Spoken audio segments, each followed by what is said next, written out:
Hello दोस्तों, नमस्कार। Kalyani IAS academy में आप सभी का हार्दिक स्वागत है। दोस्तों, जैसा कि आप सभी को ज्ञात है कि हम लोग एमपीपीएससी की मुख्य परीक्षा का प्रश्न पत्र 4 का अध्ययन कर रहे हैं और उसके अंतर्गत हमारा टॉपिक चल रहा है मनोविज्ञान। और मनोविज्ञान के अंतर्गत हम लोगों ने पहला टॉपिक उठाया है जिसे कहते हैं मनोवृत्ति। और मनोवृत्ति के अंतर्गत हम लोगों ने मनोवृत्ति को समझ लिया है, पूर्वाग्रह और विभेद को समझ लिया है। और इस वीडियो के अंतर्गत हम समझने का प्रयास करेंगे रूढ़िवादिता को, कि आखिर रूढ़िवादिता होती क्या है, इसकी परिभाषा क्या होती है, साथ ही साथ रूढ़िवादिता की विशेषताएं क्या होती हैं।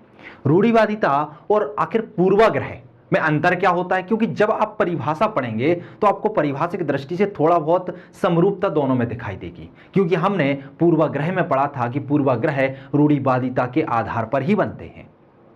तो आखिर इन दोनों में अंतर क्या है, जो रूढ़िवादिताएं हैं उनका निर्माण कैसे होता है और साथ ही साथ इनको खत्म कैसे किया जा सकता है, और रूढ़िवादिता का भारतीय समाज पर या भारत पर क्या प्रभाव पड़ता है, या भारत के संदर्भ में रूढ़िवादिता का क्या महत्व है, इसको भी जानने का हम प्रयास करेंगे। चलिए हम स्टार्ट करते हैं आज का टॉपिक, जिसका नाम है रूढ़िवादिता। सबसे पहले रूढ़िवादिता क्या होती है।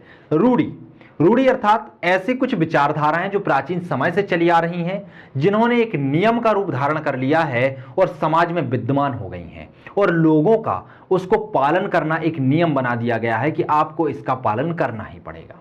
जैसे बहुत अच्छा उदाहरण हम देख लेते हैं, पति को परमेश्वर मान लेना। महिलाएं शादी के बाद अपने पति को परमेश्वर का दर्जा देती हैं कि यही हमारे तारनहार है। उसी तरीके से पति जो होते हैं अपने पत्नी को अर्धांगिनी का दर्जा दे देते हैं। तो ये क्या है, रूढ़ियां हैं। एक रूढ़ी थी सती प्रथा, जो कि धीरे धीरे समाप्त कर दी गई है, लेकिन बहुत सारी रूढ़ियां चली आती हैं। जैसे कि किन्हीं लोगों को श्रेष्ठता का दर्जा दे दिया जाता है, और यदि वो व्यक्ति दिखते हैं तो हम बोलते हैं कि नहीं, यदि ये व्यक्ति है तो ये व्यक्ति सही है, और यदि बी व्यक्ति है तो बी व्यक्ति गलत है। तो एक रूढ़ियां चली आती हैं कि ये समाज ऐसा होता है और ये वर्ग ऐसा होता है। समझते हैं हम परिभाषा में कि आखिर लिपमैन क्या कहते हैं रूढ़िवादिता की परिभाषा में। तो लिपमैन कहते हैं कि रूढ़ि युक्ति से आशय विचारों एवं मनोवृत्ति के उस स्वरूप से है। तो ये क्या है, स्वरूप है। और क्या बोलते हैं, रूढ़िवादिता स्वरूप है, और जो पूर्वाग्रह था वो क्या था, वो एक व्यवहार था, एक प्रकार की मनोवृत्ति थी जो आपके अंदर समाहित हो चुकी थी, और ये क्या है, मनोवृत्ति का स्वरूप है। तो लिपमैन कहते हैं कि रूढ़ि युक्ति से आशय विचारों एवं मनोवृत्ति के उस स्वरूप से है जिसके आधार पर हम किसी वस्तु, मानव, राष्ट्र के प्रति एक ऐसा स्थायी दृढ़ प्रतिमान बना लेते हैं। क्या बना लेते हैं, दृढ़ प्रतिमान बना लेते हैं, जो अतार्किक चिंतन और गलत तथ्यों पर आधारित होता है। बहुत टफ सी परिभाषा लग रही होगी, चलो सरल शब्दों में हम बता देते हैं। सीधी बात यह है कि आपके अंदर जो विचार हैं, जो मनोवृत्ति है, वह मनोवृत्ति इस तरीके की बन जाए कि आप किसी वर्ग के प्रति, किसी समाज के प्रति, किसी राष्ट्र के प्रति अतार्किकता के आधार पर या गलत तथ्यों के आधार पर कुछ स्थायी यदि प्रतिमान बना लेते हैं कि यह चीज ऐसी ही होती है, वह क्या कहलाती हैं, रूढ़ि युक्तियां कहलाती हैं। परिभाषा की दृष्टि से आपसे पूछा जाए तो आप लिपमैन का उदाहरण दे सकते हैं। लिपमैन के अनुसार लिख सकते हैं कि रूढ़ि युक्ति से आशय विचारों या मनोवृत्ति के उस स्वरूप से है जिसके आधार पर हम किसी मानव, राष्ट्र या व्यक्ति के प्रति एक ऐसा स्थायी प्रतिमान, ध्यान रखना, कैसा प्रतिमान बनता है, स्थायी बनता है, स्थायी प्रतिमान बना लेते हैं। स्थायी और कैसा होता है, दृढ़ होता है। मतलब एक बार बन जाता है तो उसको परिवर्तित करना थोड़ा सा कठिन होता है, अर्थात वह आसानी से परिवर्तित नहीं होते। तो स्थायी और दृढ़ प्रतिमान बना लेते हैं जो अतार्किक चिंतन और गलत तथ्यों पर आधारित होते हैं, अर्थात उसमें तर्कपूर्ण चिंतन का कोई स्थान नहीं होता है। आइए हम देखते हैं कि आखिर रूढ़िवादिता की विशेषताएं क्या हैं, रूढ़ि युक्ति की विशेषताएं होती क्या क्या हैं। तो सबसे पहले परिभाषा में ही दिया था कि यह क्या होती हैं, अतार्किक चिंतन पर आधारित होती हैं, अबौद्धिक होती हैं और मिथ्या होती हैं, अर्थात गलत तथ्यों पर आधारित होती हैं। जो रूढ़ियां बनती हैं उनमें कोई तार्किकता नहीं होती कि यह चीज है तो क्यों है। मान लीजिए, जैसे माना जाता है कि जो गोरखा सैनिक हैं वो बहुत ही शक्तिशाली होते हैं, वो किसी से डरते नहीं हैं। गोरखा सैनिक जहां भी लगा दिए जाते हैं वो हमेशा विजित होते हैं। इसके पीछे कोई तर्क नहीं है कि गोरखा सैनिक ऐसे क्यों होते हैं।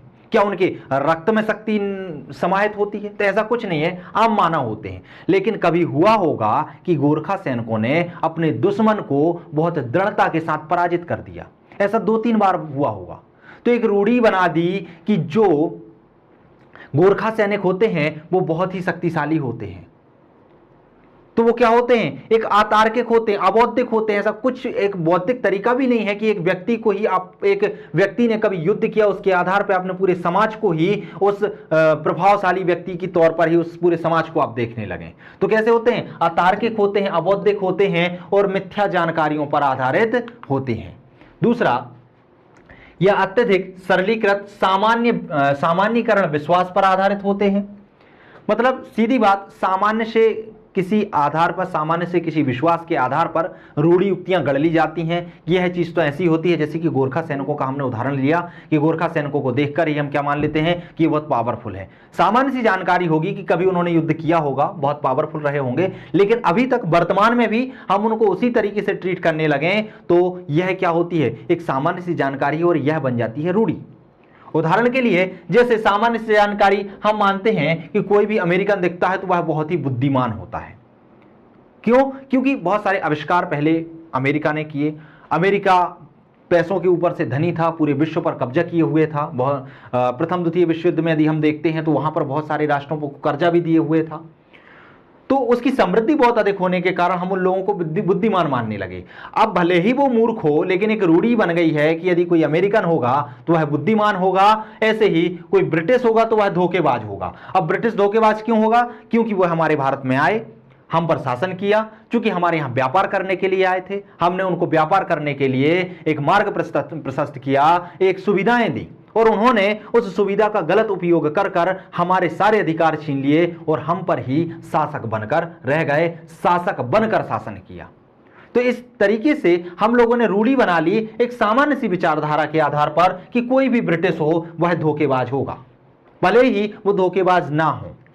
समझ रहे हैं? और विशेषताएं क्या होती हैं? ये नकारात्मक एवं सकारात्मक दोनों प्रकृति के होते हैं। अब आपके मन में आ रहा होगा कि जो रूढ़ियां हैं वो तो गलत होती हैं, फिर ये सकारात्मक कैसे हो सकती हैं? तो दोस्तों क्या होता है, कभी कभी कुछ रूढ़ियां ऐसी होती हैं जो हमारे समय को बचाती हैं, जो हमें कुछ निर्णय लेने के लिए सहायता करती हैं। जैसे कि मान लीजिए आप एक सेना की भर्ती कर रहे हैं और सेना की भर्ती में यदि गोरखा सैनिक आ जाते हैं तो आपको सोचने में कोताही नहीं बरतेंगे आप कि गोरखा सैनिकों को लेना है कि नहीं लेना है, क्योंकि आपको पता है कि इनका जो पास्ट रहा है, इनका जो भूतकाल रहा है बहुत ही प्रभावशाली रहा है। आप उनको जरूर एक ना एक मौका देंगे। आप यदि किसी व्यक्ति के प्राचीन काल को देखकर उसके भविष्य को निर्धारण कर सकते हैं और बहुत आसानी से निर्णय ले सकते हैं। इसीलिए यह सकारात्मक भी होती हैं और नकारात्मक तो होती ही हैं। प्रायः रूढ़ी युक्तियां परिवर्तित नहीं होती। क्यों? क्योंकि यह स्थायी होती हैं। हम लोगों ने बताया था कि एक बार रूढ़ियां बन जाएं तो यह कैसी होती हैं? स्थायी और दृढ़ प्रतिमानों से बनती हैं। तो एक बार बनने के बाद आसानी से परिवर्तित नहीं होती हैं। यदि उनमें परिवर्तन होता भी है तो बहुत कम होता है। कई बार तथ्य, घटनाएं एवं विपरीत उदाहरण होने के बावजूद भी हम उनको मिटने नहीं देते हैं, उनको उनके स्थान पर बनाए रखते हैं। उदाहरण के लिए, जैसे कि परिवार में घरेलू हिंसा होती है, पति द्वारा पत्नियों को पीटा जाता है, उसके बावजूद भी जो पत्नियां हैं अपने पति को परमेश्वर का दर्जा देती हैं। तो एक रूढ़ी बना दी गई है कि आपके ऊपर भले ही कितना भी अत्याचार हो, लेकिन वो क्या करेंगे? आपका सम्मान करेंगी, क्योंकि उनके अंदर रूढ़ियां हैं। वह मान के चलती हैं कि पति परमेश्वर होता है, यदि वह पीट रहा है तो ठीक है, पीटने दो। वह हमेशा उसका सम्मान करेंगी। वो कितना भी धुतकारेगा, कितना भी निरादर करेगा, उसके बाद भी महिलाएं क्या करेंगी? हमेशा आदर करेंगी। तो ये क्या होते हैं? यह परिवर्तित नहीं होते। एक बार बन जाएं फिर आप उनको परिवर्तित करने के लिए कोई भी तर्क दें, कोई भी बात कहें, कोई भी आप तथ्यों को प्रस्तुत करें कि आप ये रूढ़ियों को बदल दीजिए, ये सही नहीं है, लेकिन सामने वाला उसे मानने से इनकार कर देगा। जैसे कि एक बहुत अच्छा उदाहरण है, आप लोगों ने कई बार मूवियों में भी देखा होगा कि कोई एक गरीब वर्ग होता है, एक गरीब परिवार होता है, उसमें जो मजदूर होता है उसका पति होता है, शाम को डेली दारू पी के, शराब पीकर आ जाता है। शराब पीकर आकर वह अपनी पत्नी को डेली पीटता है। एक बार झगड़ा इतना बढ़ जाता है कि वह सड़कों पर उतर आते हैं, दोनों मारपीट करने लगते हैं। लोग पुलिस को फोन लगा देते हैं, पुलिस आती है तो वह झगड़ा रोकने का प्रयास करती है और वह उस महिला के पति को पकड़ के पीटने लगती है पुलिस।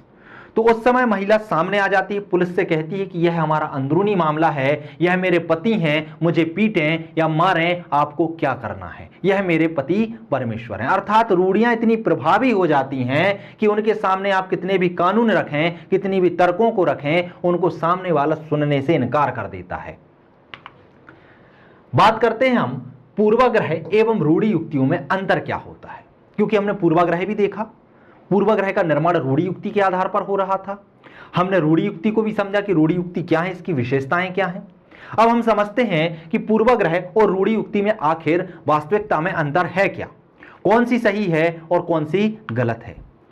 तो यदि हम प्रकृति या स्वरूप की बात करें तो जो पूर्वाग्रह होता है उसका स्वरूप कैसा होता है, नकारात्मक होता है।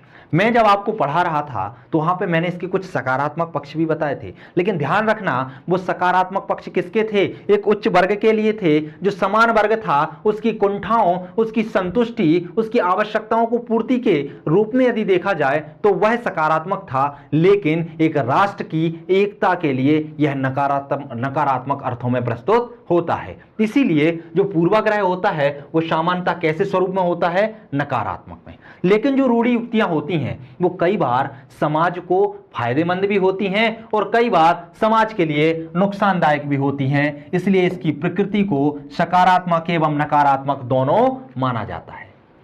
व्यवहार की बात करें कि आखिर इनका व्यवहार कैसा होता है, तो पूर्वाग्रह में विरोधी भाव झलकता है, क्योंकि पूर्वाग्रह के आधार पर ही लोग क्या करते हैं, विभेद को जन्म देते हैं। लेकिन रूढ़ि युक्ति में ऐसा कुछ नहीं होता कि विरोध का भाव हो। इसमें अनुकूल और प्रतिकूल किसी भी प्रकार का व्यवहार हो सकता है। क्यों? क्योंकि यह सकारात्मक भी होते हैं और नकारात्मक भी। यदि सकारात्मक होंगे तो अनुकूल का भाव होगा और नकारात्मक रूढ़ि युक्तियां जन्म लेती हैं तो प्रतिकूल का भाव होगा, आप उससे दूरी बनाने लगेंगे। अनुकूल मतलब संपर्क बनाएंगे, संबंध बनाएंगे, प्रतिकूल मतलब दूरी बनाएंगे। घटक क्या होते हैं, तो इसका संबंध मनोवृत्ति के व्यवहार परक घटक से है। अर्थात हमने समझा था कि मनोवृत्ति जब व्यवहार में उत्पन्न हो जाती है तो वही क्या बन जाती है, पूर्वाग्रह बन जाती है और पूर्वाग्रह के आधार पर विभेद बनता है। तो किससे है, व्यवहार परक से है इसका संबंध। लेकिन यदि हम रूढ़ि युक्ति की बात करें तो इसका संबंध मनोवृत्ति के संज्ञानात्मक घटक से अधिक होता है। क्यों? क्योंकि रूढ़ियां संज्ञान के आधार पर बनती हैं, समाज में प्राचीन अनुभवों के आधार पर बनती हैं, इसलिए इसमें संज्ञानात्मक पक्ष का ज्यादा महत्व होता है और पूर्वाग्रह में व्यवहारात्मक पक्ष का महत्व ज्यादा होता है। यदि हम स्थायित्व की बात करें तो जो पूर्वाग्रह है वो स्थायी तो होता है लेकिन कम स्थायी होता है। यदि हम थोड़े से प्रयास करते हैं तो पूर्वाग्रह को परिवर्तित कर सकते हैं। पिछले वीडियो में हमने पूर्वाग्रह को किस तरीके से परिवर्तित किया जाएगा इसके बारे में भी हमने अध्ययन किया हुआ है कि आखिर हम अंतर समूह संबंध बनाकर भी पूर्वाग्रह को खत्म कर सकते हैं। एक आप उनको सही तरीके के तर्क प्रस्तुत कर भी हम पूर्वाग्रह को खत्म कर सकते हैं।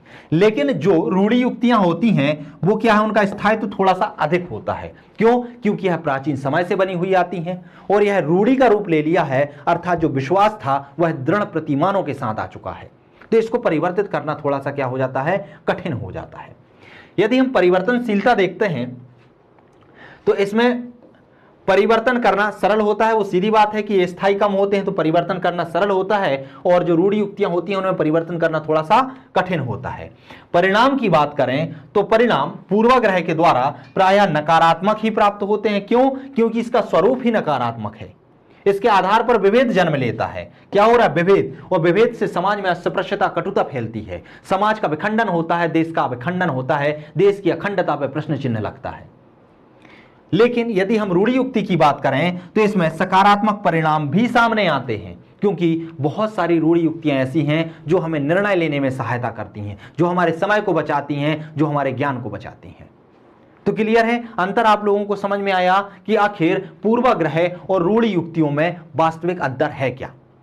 तो उसके स्वरूप में भी अंतर है, व्यवहार में भी है, घटक में भी है, स्थायित्व में है और परिणाम में है। स्थायित्व अधिक होगा तो परिवर्तन करना कठिन होगा, स्थायित्व कम होगा तो आसानी से सरलता से परिवर्तित हो जाएंगी। क्लियर है। चलिए अब हम देखते हैं रूढ़ि युक्तियों की उपयोगिता, कार्य या महत्व।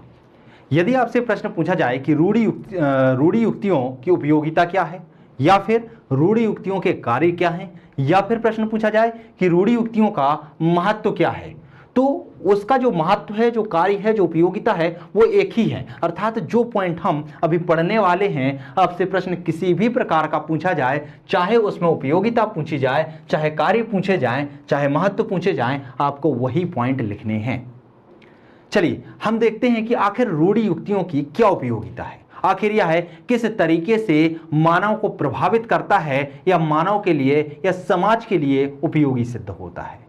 चूंकि रूढ़ि युक्तियां समाज के लिए इसलिए आवश्यक होती हैं क्योंकि वह समाज को क्या करती हैं, लाभ पहुंचाती हैं। लाभ पहुंचाने का मतलब क्या होता है, बहुत सारे ऐसे कार्य होते हैं जिनका निर्धारण रूढ़ि युक्तियां करती हैं। अच्छा, कौन कौन से होते हैं, तो चलिए हम समझने का प्रयास करते हैं। पहला होता है मानव व्यवहारों को निर्देशित करना। रूढ़ि युक्तियों के आधार पर मानव का व्यवहार निर्देशित हो जाता है कि यह व्यक्ति का व्यवहार कैसा है, यह किस तरीके से कार्य करेगा। और यह कैसे होता है, यह प्राचीन से चली आ रही मान्यताओं के आधार पर जो रूढ़ियां बन जाती हैं, उसके आधार पर ही नियुक्त होता है। जैसे कि हम क्या करते हैं, आज का समय क्या है, बहुत ही व्यस्त है, व्यक्तियों के पास समय नहीं है बिल्कुल भी, तो यह जो रूढ़ि युक्तियां होती हैं वह समय को नष्ट होने से बचाती हैं। कैसे, यदि आपको पता है कि ए वाला व्यक्ति का व्यवहार प्राचीन समय से ही, या भूतकाल से ही, या बहुत सारे समय से ही, या इसके पूर्वज ही बहुत अच्छे व्यवहार करते आ रहे हैं, इसके पूर्वज बहुत ही अच्छे सैनिक के रूप में कार्य करते आ रहे हैं, तो यदि एक ही बात आएगी कि ऐसे आपको बॉडीगार्ड का काम कराना है, सैनिक का काम कराना है, युद्ध का काम कराना है, तो इसको नियुक्त करना चाहिए या नहीं, तो आपको सोचने की आवश्यकता नहीं होगी, क्योंकि रूढ़ियां चली आ रही थी कि इनका परिवार, इनके दादा परदादा क्या होते हैं, बहुत अच्छे सैनिक के रूप में उभर कर आए हैं। तो आप क्या करेंगे, इसको तुरंत ही सिलेक्ट कर लेंगे। तो ये क्या करेगा, समय की बचत करेगा। साथ ही साथ ये क्या करता है, साथ ही साथ ये अनेक वस्तुओं और व्यक्तियों और वस्तुओं को समूहों में बांट देता है। समूहों में बांटने से हमें हर व्यक्ति का अलग अलग परीक्षण नहीं करना पड़ता, क्योंकि यदि इसने बांट दिया कि ए वर्ग का व्यक्ति बहुत ही परिश्रमी होता है और बी वर्ग का व्यक्ति बहुत ही आलसी होता है, तो हम क्या करते हैं, यदि हमें निर्णय लेना है कि हमें एक बहुत अच्छा काम कराना है, बहुत अच्छे व्यक्ति से कराना है, तो हम फटाक से ए का निर्णय ले लेंगे। यदि कोई आलसी युक्त काम है, ऐसे ही काम है कि चलो ठीक है टाइम पास करना है, तो हम बी का निर्णय ले लेते हैं कि कम पैसे में ये काम कर देगा। क्यों, क्योंकि हमने वर्गों को रूढ़ि युक्तियों के आधार पर पहले से ही बांट रखा है। आपको एक एक व्यक्ति के आधार पर निर्णय नहीं लेना पड़ेगा। ये क्या करता है, भविष्यवाणी करने में मदद करता है। कैसे करता है, रूढ़ि युक्तियों के आधार पर ये वर्ग बन जाते हैं। वर्ग की कुछ विशेषताएं होती हैं जो हमारे मन में छाप लगा देती है। जैसे कि गोरखा सैनिकों के विषय में माना जाता है कि यह बहुत ही परिश्रमशील या बहुत ही युद्धात्मक तरीके के सैनिक होते थे। तो जब कभी गोरखा सैनिकों की बात आती है तो आपके मन में क्या हो जाता है, आपके मन में विचार बनने लगता है कि गोरखा जो सैनिक होते हैं वो बहुत अच्छे से युद्ध कर सकते हैं। यदि कोई युद्ध चल रहा है और उस युद्ध में यदि गोरखा सैनिक भाग ले रहे हैं, तो आप पहले से ही भविष्यवाणी कर देते हैं कि गोरखा सैनिकों की तो वैसे ही जीत होगी, क्योंकि आपने रूढ़ियां बनी हुई हैं कि गोरखा सैनिक कैसे हैं, बहुत ही परिश्रमी हैं। यह समाज के सामने व्यक्तियों और समूहों की प्रतिमाएं प्रदान करता है। व्यक्तियों और समूहों को क्या करता है, प्रतिमाएं प्रदान करता है। जो लोगों के यदि कुछ व्यक्ति होते हैं, उनके यदि व्यवहार हैं, तो व्यवहारों में संशोधित करने का प्रयास करता है या उसे परिमार्जित करने का प्रयास करता है। इसके आधार पर लोग अपने व्यवहारों को, अपने संस्कारों को सुधारने का प्रयास करते हैं। इसके आधार पर ही व्यक्ति को सामाजिक जीवन में, सामाजिक व्यवहारों में एवं प्रकृति को समझने में मदद मिलती है। किससे, रूढ़ि युक्ति से। कैसे मिलती है सामाजिक जीवन में, क्योंकि हमें पता है कि कुछ रूढ़ियां चली आ रही हैं, रूढ़ियों के आधार पर कुछ नियम बने हुए हैं, और जब हम उन नियमों का पालन करते हैं, उन रूढ़ियों का पालन करते हैं, तो समाज की क्या विचारधारा है, समाज के कैसे व्यवहार हैं, किस व्यक्ति के साथ हमें किस तरीके के व्यवहार करने हैं, आखिर समाज की प्रकृति क्या है, उस चीजों को हम आसानी से समझ पाते हैं। वर्तमान समय में रूढ़ि युक्तियों से व्यवसायिक प्रचार में भी काफी बल मिलता है। कैसे मिलता है? मान लीजिए जैसे कि रूढ़ि बनी हुई है कि जो खूबसूरत होता है उसके पीछे कुछ ना कुछ तो उपयोग में लाया गया होगा या कुछ ना कुछ रीजन तो होंगे। जैसे कि कोई एक्ट्रेस आती है, मान लीजिए उदाहरण में ले लेते हैं हम किसे, प्रियंका चोपड़ा को, कि प्रियंका चोपड़ा की जो खूबसूरती का राज है वो लक्ष्य साबुन है। आखिर ये क्यों है? क्योंकि हमने रूढ़ियां बना ली हैं कि कोई व्यक्ति यदि खूबसूरत है तो उसके पीछे किसी ना किसी अपमार्जक का रहस्य रहा होगा, उसने किसी ना किसी ऐसी वस्तु का उपयोग किया होगा जिसके कारण वह खूबसूरत दिख रही है। यह बहुत एडों में भी प्रियंका चोपड़ा लक्ष्य साबुन का प्रोडक्ट का यूज करती हुई दिखाई देती है, जिसके आधार पर रूढ़ि बना ली जाती है कि लक्ष्य साबुन जो है वह खूबसूरती प्रदान करती है, क्योंकि बहुत सारी एक्ट्रेस लक्ष्य साबुन को ही क्या करती हैं, प्राथमिकता देती हैं, लक्ष्य साबुन का ही यूज करने के लिए हमें बताती हैं। तो एक रूढ़ि बन जाती है। तो इस रूढ़ि के आधार पर ही क्या होता है, जो प्रोडक्ट होते हैं उनकी हम बिक्री बहुत आराम से कर सकते हैं। शिक्षा के क्षेत्र में भी रूढ़ि युक्ति का बहुत बड़ा महत्व होता है। जैसे कि कोई शिक्षण संस्थान होते हैं, उनके नाम यदि किसी महान इंसान के नाम पर रख दिए जाएं या किसी संस्कृति या सभ्यता के आधार पर रख दिए जाएं तो हमारा मन उसकी ओर आकर्षित होता है। जैसे कि एक स्कूल होता है सरस्वती शिशु मंदिर, इसके नाम से ही सरस्वती माता समाहित होती हैं, अर्थात नाम से ही हमें ज्ञात होता है कि इसमें कहीं ना कहीं आपको संस्कार प्रदान किए जाएंगे। तो लोगों को जिनको अपने बच्चों को संस्कार दिलाना है वो उसे उस स्कूल में भेज दिए जाते हैं। जैसे कि कोई स्कूल का नाम है चर्च मेरी स्कूल, अर्थात लोगों को समझ में आ जाता है कि एक इंग्लिश मीडियम स्कूल है, अर्थात यदि हमारे बच्चों को इंग्लिश पढ़ाना है तो हम इस स्कूल में भेज सकते हैं। तो नाम का भी बहुत इफेक्ट पड़ता है, क्योंकि कहा जाता है जैसा नाम होता है व्यक्ति वैसा काम करता है। अनुभव के क्षेत्र में यह होता है कि कहा जाता है, ऐसी रूढ़ियां हैं कि जो व्यक्ति अनुभवी होता है उसके द्वारा कही गई कोई भी बात पर संदेह नहीं किया जाता, वो जो भी बोलता है बहुत ही सही बोलता है। क्यों? क्योंकि उसने समाज में रहकर हर चीज का बहुत गहराई से अनुभव किया है। तो इससे क्या होगा, उसकी बात हम मान लेंगे। जैसे कि आप एक प्रशासक हैं, आपके सामने कोई समस्या आ जाती है, आपको ऑन द स्पॉट निर्णय लेना है। अब आपके सामने कोई बहुत बड़ी समस्या है, आपके मन में बहुत सारे संकेत उत्पन्न हो रहे हैं, बहुत सारे विवाद चल रहे हैं कि आखिर हम क्या निर्णय लें। तो आप क्या करते हैं, आप अपने सीनियर अधिकारी को फोन लगाते हैं, उनसे पूछते हैं कि सर ऐसी स्थिति में हमें क्या किया जाना चाहिए। क्यों? क्योंकि जो सीनियर अधिकारी है वह बहुत अनुभवी होता है, उसने ऐसी कई परिस्थितियों का सामना किया हुआ होता है। अब वो क्या करते हैं, वैसी स्थिति से रूबरू रहते हैं और वो आपको उस समय जो भी निर्णय लेने के लिए कहेंगे वो क्या होगा, बहुत ही सटीक होगा, बहुत ही सही होगा। तो रूढ़ि युक्तियां क्या करती हैं, अनुभव के क्षेत्र में भी सहायता करती हैं, शिक्षा के क्षेत्र में भी सहायता करती हैं। आइए हम समझने का प्रयास करते हैं कि रूढ़ि युक्तियों का विकास एवं निर्धारण कैसे होता है, कैसे पता चलता है कि जो रूढ़ि युक्तियां हैं ये बन रही हैं या इनका विकास किस तरीके से होता है। तो रूढ़ि युक्तियों को बनाने में महत्वपूर्ण भूमिका निभाते हैं सामाजिक अधिगम। सामाजिक अधिगम मतलब क्या होता है, समाज के लिए कुछ नियम और कानून बना दिए जाते हैं जो धीरे धीरे कठोरता से पालन किए जाने लगते हैं और एक समय बाद वो रूढ़ि के रूप में आगे आ जाते हैं। रूढ़ि युक्तियां भी समाज में रहकर सीखी जाती हैं।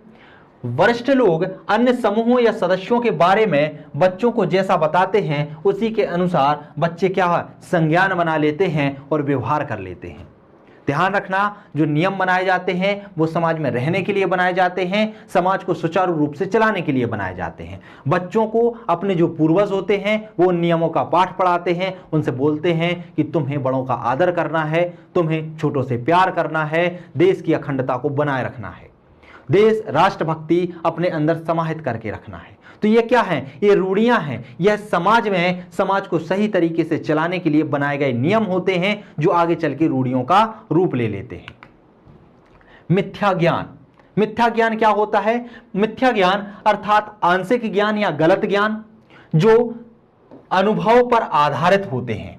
मतलब क्या होता है कि आपने कभी कुछ ऐसा अनुभव किया, उस अनुभव के आधार पर आपने क्या है, एक रूढ़ि बना ली, उस रूढ़ि के आधार पर रूढ़ि का क्या करने लगेंगे, आप विकास करने लगेंगे। आप एक नियम बना लेते हैं कि यह चीज ऐसी ही होती है और उसके आधार पर आप क्या कर लेंगे, नियम का पालन करने लगेंगे, अपने बच्चों को भी वैसा ही बताने लगेंगे और धीरे धीरे वह समाज में एक रूढ़ी बनकर उभरने लगेगी। लेकिन ये जो चीज बनी है वो कुछ अनुभव से बनी है, वह आंशिक ज्ञान से बनी है, उसके पीछे कोई बृहद ज्ञान नहीं था, कोई बृहद अनुभव नहीं था, इसके आधार पर भी रूढ़ी बन जाती है। अर्थात यदि किसी एक जाति, वर्ग या समूह का कोई व्यक्ति कोई अनुचित व्यवहार कर जाता है तो उसके समूह या जाति के बारे में लोग क्या बना लेते हैं, वैसी धारणा बना लेते हैं कि इस जाति के लोग हमेशा गलत काम ही करते हैं। याद करिए, मैंने कुछ वीडियो पहले, कुछ दिनों पहले वीडियो में आपको बताया था कि एक व्यक्ति पोटरा लेके कपड़े बेचने जाता है, वो एक गांव में जाता है, गांव में वह कपड़े बेचता है। एक महिला बोलती है, भैया कपड़े दिखाइए, मुझे कपड़े खरीदने हैं। वह 2 घंटे उसके बर्बाद कर देती है, फिर बोलती है कि नहीं मुझे कपड़े नहीं चाहिए। वो आगे जाता है, एक महिला और होती है, उसी जाति, उसी धर्म, उसी समूह की होती है, वो भी ऐसा ही करती है। तो उस व्यक्ति के मन में उन 2 व्यक्तियों के आधार पर पूरे समाज के प्रति एक विचार बन जाता है, एक धारणा बन जाती है कि इस समूह, इस जाति, इस वर्ग के लोग ऐसे ही होते हैं जो समय बर्बाद करते हैं और सामान नहीं लेते हैं। जब ये धारणाएं आगे बढ़ती जाती हैं, बच्चों को दी जाती हैं, बच्चों को बताया जाता है कि नहीं ये समूह ऐसा होता है, यहां पर नहीं करना है काम, ये समूह ऐसा होता है, वो अपने बच्चों को बताते हैं। धीरे धीरे ये किसका रूप ले लेते हैं, रूढ़ियों का रूप ले लेते हैं और रूढ़ियां आगे चलकर पूर्वाग्रह बन जाती हैं। सांस्कृतिक मान्यता, प्रत्येक पीढ़ी व समाज अपने अन्य समूह, जातियों, देशों के बारे में कुछ ना कुछ अनुकूल और प्रतिकूल धारणाएं बना के चलती हैं, उनका प्रचलन होता है, उनका पीढ़ी दर पीढ़ी क्या होता जाता है, हस्तांतरण होता रहता है और हस्तांतरण होने से वह रूढ़ियों का विकास हो जाता है।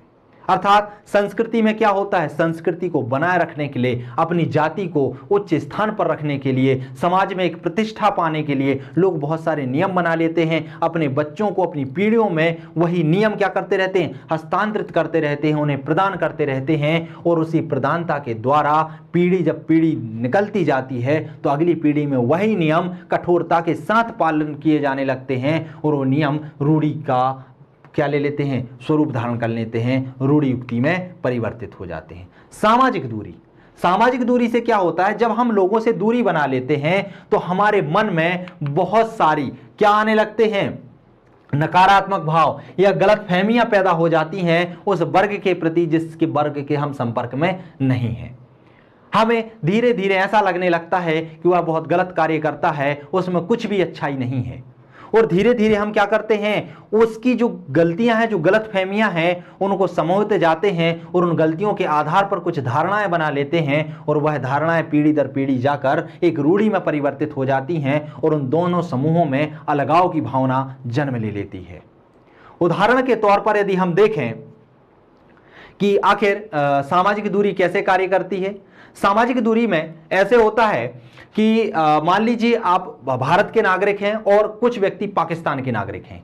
आपने देखा कि आप अपने समाज में रहते हैं लेकिन पाकिस्तानियों से आपको पीढ़ी दर पीढ़ी पहले से ही धोखा मिलता आ रहा है, कई बार दंगे होते आ रहे हैं, दंगे होते आ रहे हैं तो धीरे आपने नियम बना लिए कि नहीं हमें पाकिस्तानियों से दूर रहना है, पाकिस्तानी जो होते अच्छे नहीं होते हैं, हमारे देश के लिए हमला करते हैं। और पाकिस्तानियों के साथ साथ मुसलमान जो एक कम्युनिटी होती है जो पाकिस्तान में बहुल संख्यक में होती है, उसके प्रति भी लोग क्या बना लेते हैं, धारणा बना लेते हैं।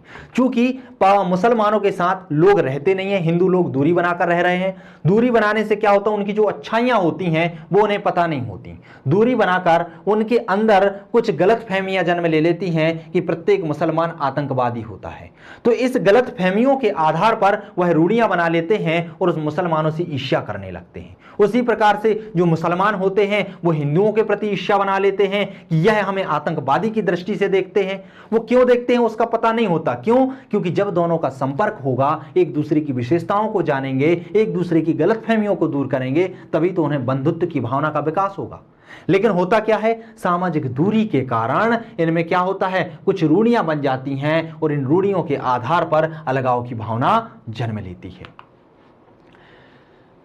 प्रतिष्ठा, संसूचन या सुझाव, इसके द्वारा रूढ़ियां कैसे जन्म लेती हैं, तो लोग दूसरे समूहों, वर्गों, जातियों या धर्मों के सदस्यों के बारे में इसलिए भी रूढ़ियां बना लेते हैं क्योंकि उनके समूह के प्रतिष्ठित लोग का वैसा ही सुझाव या विचार रहता है। प्रतिष्ठित लोग जैसी बात कह देते हैं आप उन्हीं चीजों को मान जाते हैं। आपके पूर्वजों ने कहा कि खाना हाथ धोकर खाना चाहिए, आपके पूर्वजों ने कहा कि इस जाति से दूरी बनाकर रहना चाहिए, तो आप कोई तर्क नहीं करते हैं, कोई प्रश्न नहीं पूछते हैं, उसके आधार पर एक रूढ़ी बना लेते हैं कि ये जो समाज है जिससे मेरे पूर्वजों ने, मेरे वरिष्ठ लोगों ने दूरी बनाए रखने की बात कही है, वो कहीं ना कहीं गलत होगा। और वो गलत होने की भावना धीरे धीरे रूढ़ी का रूप ले लेती है। अज्ञानता, आप किसी वस्तु के विषय में, किसी चीज के विषय में जब बिल्कुल भी नहीं सोचते, तथ्यों का ज्ञान नहीं रखते हैं, तो अज्ञानता के आधार पर भी रूढ़िता बनने लगती है। अज्ञानता के कारण एवं वास्तविक सूचनाओं के अभाव में रूढ़ियों के निर्माण का मार्ग कैसा होता जाता है? प्रशस्त होता जाता है, मार्ग बनता जाता है। क्योंकि जब तक आपको किसी वस्तु, किसी व्यक्ति, किसी समाज, किसी जाति के विषय में सही ज्ञान, सही तथ्य मालूम नहीं होंगे, जब तक आप बौद्धिकता के आधार पर निर्णय नहीं लेंगे, तब तक रूढ़िवादिता का जन्म होता रहेगा। कटु अनुभव क्या होते हैं? यदि किसी व्यक्ति को किसी से कष्ट पहुंचता है तो वह उसके और उसके समूह, जाति के बारे में अनेक नकारात्मक रूढ़िवादिताएं बना लेता है, अनेक रूढ़ियां बना लेता है। सिर्फ एक व्यक्ति के आधार पर पूरे समाज को उस दृष्टि से देखा जाने लगता है। वह एक व्यक्ति रहता है जो किसी एक व्यक्ति से किसी कटु अनुभव से गुजरता है, वह अपने बच्चों को निर्देश देता है कि यह व्यक्ति, इसका समाज ऐसा है, तो वह व्यक्ति उस समाज को, उस व्यक्ति को उस नजरिए से देखने लगता है और धीरे धीरे उसके पीछे के तर्कों को छोड़कर व्यक्ति रूढ़ियों का पालन करने लगते हैं और रूढ़ियों का निर्माण कर लेते हैं। आइए हम समझने का प्रयास करते हैं कि भारतीय संदर्भ में रूढ़िवादिता का क्या महत्व है, या भारतीय संदर्भ में रूढ़िवादिता किस तरीके से कार्य कर रही है। तो भारत में हमें पता है कि भारत में अनेकता में एकता है। भारत में बहुत सारी जातियां हैं, बहुत सारे संप्रदाय हैं, बहुत सारे धर्मों के लोग रहते हैं और कहा जाता है कि विविधता में एकता यहाँ की सांस्कृतिक धरोहर है, यहाँ की विशेषता है। क्योंकि भारत में जिस तरीके की एकता है वह विश्व में कहीं भी देखने को नहीं मिलती है। यहाँ पर बहुत सारे धर्म हैं, यहाँ पर बहुत सारी संस्कृतियां समाहित हैं, यहाँ पर बहुत सारी जातियां हैं, लेकिन फिर भी यहाँ इतनी सारी अनेकता होने के बावजूद लोगों में एकता है, एकता की भावना है। किंतु यहां पर विभिन्न समूहों, जातियों, धर्मावलंबियों के तनाव एवं संघर्ष की घटनाएं घटित होती रहती हैं। भारत में अनेकता में एकता तो है, लेकिन जो बदलता परिदृश्य हो रहा है जिसमें सभी धर्मों के जो प्रमुख होते हैं वो अपने धर्म को श्रेष्ठता प्रदान कराना चाहते हैं। और श्रेष्ठता कब प्रदान होती है? जब दूसरे धर्म को ईर्ष्या की दृष्टि से देखा जाता है, उसे नकारा जाता है। और जब ऐसी प्रकृति जन्म लेती है तो इसके कारण संघर्ष की भावना भी जन्म लेती है। इस तरह के संघर्ष और तनाव के पीछे आखिर क्या होता है? पूर्वाग्रह और रूढ़िवादिता ही कहीं ना कहीं उत्तरदायी होती हैं। क्यों? क्योंकि प्राचीन समय से जो रूढ़िवादिताएं चली आ रही हैं वह हमें, हमारे धर्म के प्रति तो हमें अच्छा बनाती हैं, लेकिन दूसरे धर्म के प्रति हमारे अंदर ईर्ष्या की भावना को जन्म दे देती हैं। और जब रूढ़ि युक्तियों से पूर्वाग्रह बनते हैं और पूर्वाग्रह से विभेद का जन्म होता है तो विभेद से हम क्या करने लगते हैं? दूसरे धर्मों से, दूसरी जातियों से, दूसरे समूहों से ईर्ष्या करने लगते हैं। इनको हम निम्न बिंदुओं के से समझने का प्रयास करते हैं कि आखिर क्या क्या होता है, किस तरीके से ये कार्य करते हैं। जैसे कि एक होता है जातिगत रूढ़िवादिता। जातिगत रूढ़िवादिता क्या होती है? हर जाति में अपनी जाति को श्रेष्ठ बनाने के लिए और दूसरी जाति को नीचा दिखाने के लिए कुछ रूढ़ियां बना दी गई हैं। जैसे कि कहा जाता है कि एक जो पंडित होता है वो, मान लीजिए एक ए जो है वह पंडित है, बी जो है कोई एससी है, सी जो है एसटी है और डी जो है वो ओबीसी है। पंडित को अपने आप को उच्च वर्ग में प्रदर्शित करने के लिए वह वेदों और शास्त्रों के ज्ञान की प्रमुखता देता है और कहता है कि हम जो हैं हम शुद्ध व्यक्ति हैं, क्योंकि हम मांसाहार का भक्षण नहीं करते हैं, हम लोग वेदों का ज्ञान रखते हैं। वह रूढ़ी बना ली जाती है कि जो पंडित होते हैं वह कैसे होते? शुद्ध होते हैं, सर्वोच्च स्थान पर होते हैं, और जो अन्य वर्ग हैं वो मांसों का भक्षण करते हैं, वह सेवा करने के लिए ही बनाए गए हैं। तो इसके आधार पर क्या होती है? जातियों में संघर्ष पैदा हो जाता है, जातियों में कलह की भावना आ जाती है, एक दूसरे के प्रति ईर्ष्या की भावना आ जाती है। क्योंकि जो वैश्य वर्ग होता है, वैश्य वर्ग क्या करता है, वैश्य वर्ग को लगता है कि व्यापार तो मैं करता हूं, पैसे मैं कमाता हूं, टैक्स मैं पे करता हूं और फ्री का मजा कौन लेता है, ये वर्ग लेता है। तो यह अपने आप को श्रेष्ठ करने की कोशिश करता है, यह अपने आप का अस्तित्व बनाए रखता है। बी जो ओबीसी है, सी डी जो ओबीसी है, या फिर मान लीजिए कोई क्षत्रिय वर्ग है, यह वर्ग कहता है कि मैं तो युद्ध करता हूं, मैं इस समाज की रक्षा करता हूं, उच्च स्तर पर तो मुझे होना चाहिए। यह भी अपने आप को ऊपर ले जाने का प्रयास करता है। इस कारण से जातिगत सभी में क्या होने लगता है, संघर्ष होने लगता है। धार्मिक रूढ़िवादिता, धार्मिक रूढ़िवादिता से क्या होता है, सभी धर्म अपने आप को श्रेष्ठ बतलाना चाहते हैं। हिंदू धर्म इस्लाम धर्म से श्रेष्ठ बनना चाहता है, इस्लाम धर्म हिंदू धर्म से श्रेष्ठ बनना चाहता है। इसके आधार पर एक दूसरे धर्मों में वाद विवाद उत्पन्न होने लगते हैं, कलह की भावना जन्म ले लेती है। एक भारत में अनेक भारत बन जाते हैं। लोग अपने अपने धर्म की प्रमुखता के आधार पर अपने अपने संगठन बनाने लगते हैं और उनका प्रचार प्रसार करने लगते हैं। एक होता है वर्ग तनाव। नवीन जो वर्ग बन रहा है, नवीन जो समाज बन रहा है, उसमें दो वर्ग बन चुके हैं। अब उसमें ना तो जाति बसती है ना धर्म बसते हैं, वहां पर बचता है पैसा। एक होता है धनी वर्ग और एक होता है गरीब वर्ग।